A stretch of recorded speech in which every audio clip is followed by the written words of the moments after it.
Cancer has made my whole outlook on life change. I'm very focused now on making sure there's a lot of things in the diary, lots to look forward to, and keeping busy and doing lovely things instead of just getting sucked into work and letting that take over, really. My journey started, I want to say it started sort of from last Christmas. I'd been having these chest pains for, I would say, 2 years, thought they were stress related. I had some swelling in my neck, thought it was like swollen glands, wasn't feeling too good. I saw a specialist in January, and it was at that point that he felt my neck and sort of said, "How long have you had these?" He did a biopsy, and it was the 9th of February that we found out that I had lymphoma. So obviously that was the biggest shock ever. And from that day on, life turned upside down.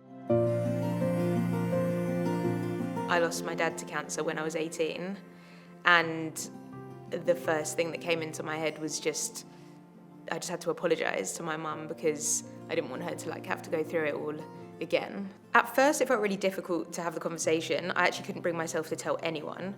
You feel like it's a bit, I don't know what the word is, taboo, or a bit, I just felt like I couldn't say the word. I didn't want to talk about it. I was shocked at how I could have it. I didn't know anybody that had had it at a younger age. But once I did say it, I felt like it wasn't hard to talk about it. And actually everybody's reactions were nothing to be scared of, and only positive thoughts and feelings came from people. Treatment was very scary. I didn't have a clue what to expect. I was worried about being sick, losing weight, having no energy, and being on the sofa all day, not able to move. I had 6 sessions of chemo, spread 3 weeks apart, and a lot of other meds and stuff as well. And then I had to wait 4 weeks after my last one to have a scan.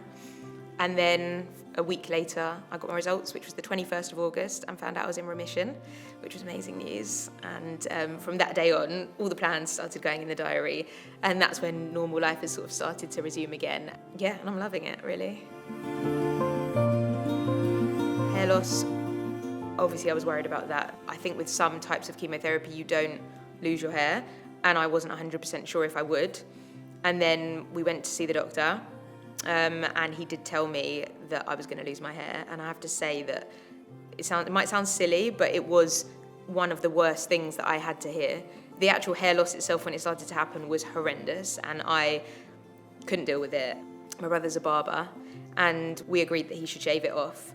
And it was the best thing that I did the whole time, because as soon as he'd done it, I felt like I'd taken it into my own hands. It was empowering. That was the best thing ever. So I'd heard of Kai. I didn't know that much about them. I just couldn't bring myself to ring up and speak about it and say it. And I still had a lot of anxiety about just talking about it in general. But as soon as I made the call, I just felt so much better, and I was so happy. I was nervous to come here for that first meeting, and nervous to come here for my first time I came to use any of the services or anything. But once I'd done it once, I realised that it was just lovely, and it was a safe place to come where I didn't need to worry about anyone or anything else. And everyone here was either in the same boat as me or was here to help people like me. So actually, it's just a really safe space to come to, which was lovely. So I used the gym a lot. One-on-one with a physio was what I was doing for the majority of the time I was unwell, because I wasn't able to mix with bigger groups. And that was amazing, because for me, I think everyone goes through phases of going to the gym, but I just knew that I needed to keep moving. Nothing was strenuous, nothing was too much. It was just at whatever level I wanted. And I also have had massages, which obviously, who doesn't love a massage? It was amazing. Reflexology, which I'd never had before, and it's become one of my new favourite things.